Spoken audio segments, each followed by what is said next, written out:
সংরক্ষণ করে রাখা সিমের বিচি আজকে রান্না করলাম। হায় রে দিনকাল রে, কত দিনের খাবার কতদিন পর খাই, কিন্তু আসলে মনে হয় ভিটামিন টিটামিন কিচ্ছুই থাকে না। যখন যেটা পাই বেশি হলেই শখ করে আমরা গুজিয়ে রাখি, শখ করে না, দেখা যাচ্ছে প্রয়োজনেও রাখা লাগে, বেশি হলে অতিরিক্ত হলে।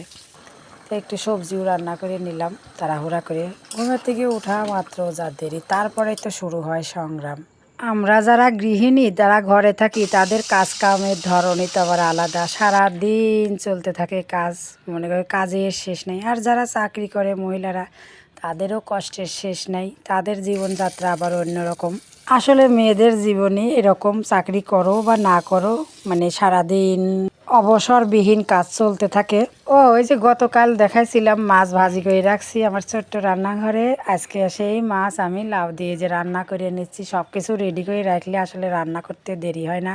এই ছোট্ট রান্নাঘরে রান্না করাটা কিন্তু অতিরিক্ত একটা বিরক্তের কাজ, তারপরেও আমি শখ করে করি, আমার কাছে কোনো বিরক্ত লাগে না। এত সময় যারা দেখলেন আমার ভিডিওটা, একটু ভালো লাগলে লাইক করে যাবেন। সবাই ভালো থাকবেন, সুস্থ থাকবেন। পরবর্তী ভিডিওতে আবারও কথা হবে। সবাইকে টাটা।